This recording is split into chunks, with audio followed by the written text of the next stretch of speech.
All right, we've been warning you now for weeks. Thousands upon thousands of undocumented migrants. They have been marching towards America, our southern border.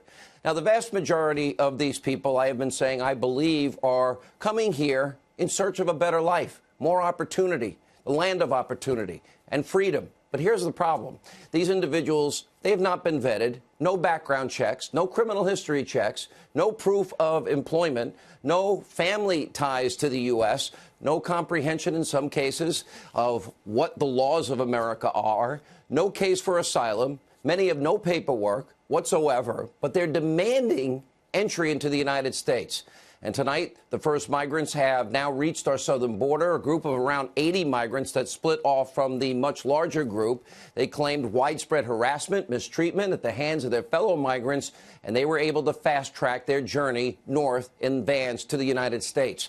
And according to the AP tonight, while another group of several hundred migrants will arrive in the next few days. Now, some have tried to scale a U.S. border fence. Look at these videos right near Tijuana. Others crawled through openings in that fence, forced to crawl back because U.S. Border Patrol agents responded, and they were about to enforce the law. That is not a good first impression. This is just a small part of how many people are actually coming, and a clear warning of a looming crisis. And according to reports from Mexican officials, as many as 10,000 migrants are just days away. The Department of Homeland Security is warning, and they have put out statements that over 270 suspected criminals, gang members, drug traffickers have been blending in with what is a mostly male caravan. We've also learned that some illegal immigrants previously deported from the U.S., they're also attached to the group. Now 7,000 active duty U.S. soldiers, they have been deployed to help secure the southern border. Now, they have been laying razor wire and constructing other barriers to prevent illegal immigration, protecting our sovereignty, our rule of law. We are a constitutional republic. It's important to remember, weeks ago, we witnessed the breaking down of that fence, as you can see, in southern Mexico on their border, crashing the gates into that country. This is a serious situation, an important reminder about why strong borders, the rule of law, and yes, the wall are so important. Now, if the president's plan had been implemented so far for a massive border wall, that had been completed with a big door in it, as he has said, the situation would be mitigated. It would be controlled. As a matter of fact, it would not even be a possibility of some type of confrontation at our border. God forbid. America needs immigrants, but we have to vet anyone, everyone coming into this country. We have to do everything in our power to prevent criminals, other bad people, even if they're mixing in with good people, from entering this country. And this is the very reason even Democrats just a few short years ago supported the enforcement of our border laws and our border. Remember this. I voted numerous times when I was a senator to spend money to build a barrier to try to prevent illegal immigrants from coming in. And I do think you have to control your borders. People who enter the United States without our permission are illegal aliens, and illegal aliens should not be treated the same as people who entered the U.S. legally. The American people will never accept immigration reform unless they truly believe that their government is committed to ending future illegal immigration. Those who enter our country illegally and those who employ them disrespect the rule of law. And because we live in an age where terrorists are challenging our borders, we cannot allow people to pour into the U.S. undetected, undocumented, and unchecked. Oh, of course, now they're singing a much different tune. They sounded like Donald Trump. The party has moved so far radical left that virtually no Democrat supports border enforcement. And now with the caravan marching north, the left is doing anything and everything to play this situation down. It could get serious. Imagine for a second, thousands of people, not just 80, at the border. What happens then? Take a look.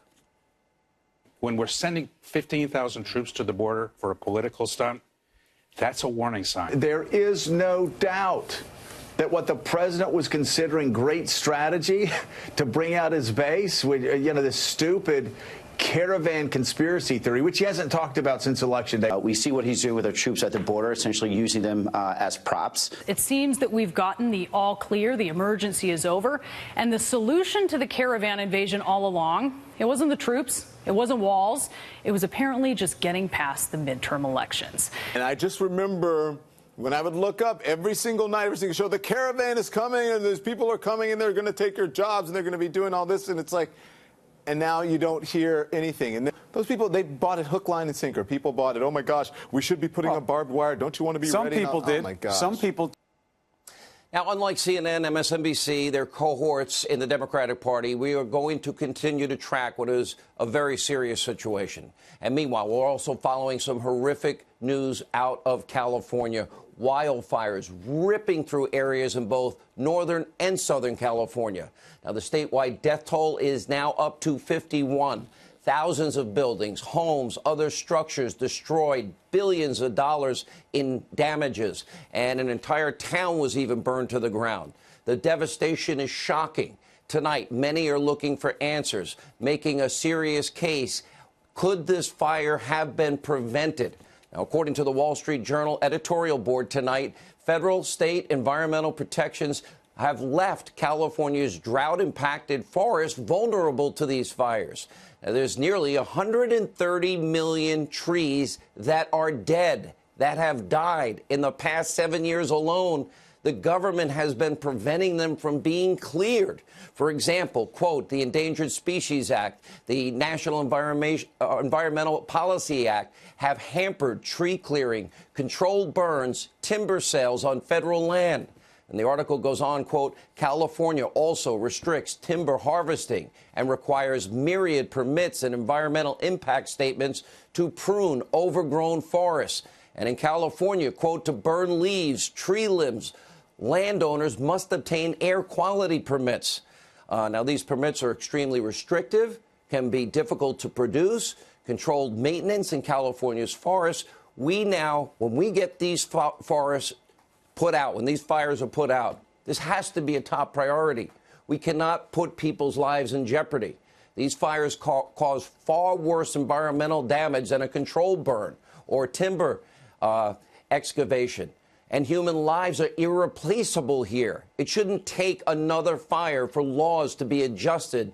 And all of people in California now in these areas have their lives at risk. And by the way, our prayers are with all of them, all impacted by this horrific crisis. Look at that. It is out of control, and we will continue to track this story. But first, we do turn to Florida, the election catastrophe that is ongoing. Tonight, the statewide recount continues with tomorrow's deadline looming. Both Republicans, Ron DeSantis, Rick Scott, they do look poised for victory.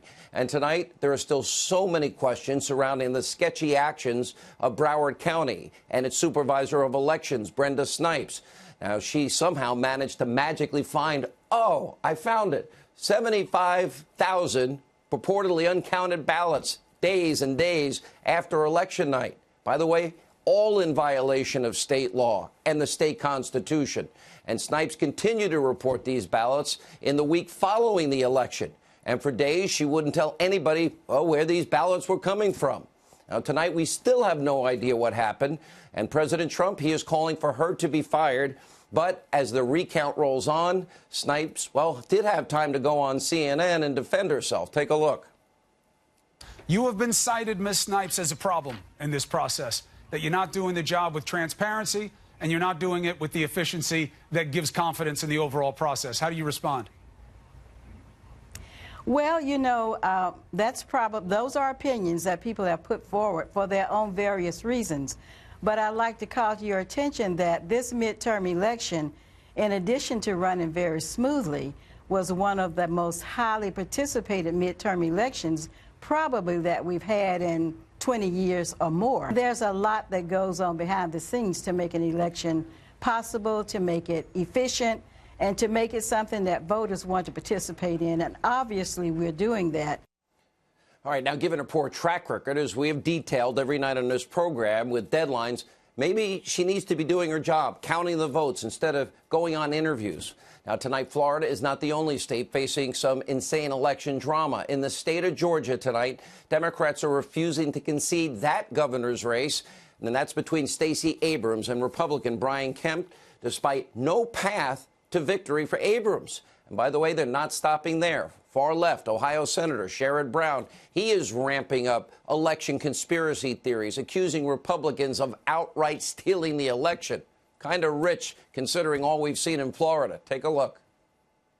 If Stacey Abrams doesn't win in Georgia, they stole it. It's clear. It's clear.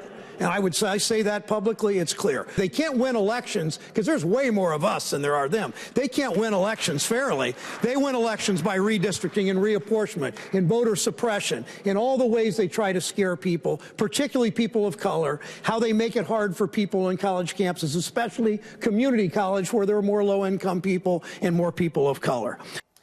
Beyond sad, despicable, sadly predictable at sometimes with some people, stirring racial tensions, fueling baseless accusations. And remember, redistricting, that would have zero impact or effect on a statewide race. But of course, this is nothing new from this crop of radical Democrats. There seem to be no moderates left in the party. They're all literally cheering for Robert Mueller. Please find something, anything. We can't do it on our own. And tonight we do have new developments from that witch hunt. Fox News has learned that President Trump and his legal team are now on the verge of making a decision about whether to submit written answers to the special counsel. That development follows the latest stunt from Senator Jeff Snowflake, who again today exposed himself, well, not as a conservative. Now, Majority Leader McConnell flatly rejected Flake's bill, quote, protecting Mueller to the floor. The president has said recently he has no plans to do anything with Mueller. And Flake is threatening the president, all his Republican colleagues, saying he will oppose all of the president's judicial nominees until he gets his way and the Senate votes on that legislation that supposedly protects Mueller from being fired by the president, which isn't happening. Blocking conservative judges, breaking a promise to the people you represent in Arizona. Senator Flake, tonight, he should be ashamed.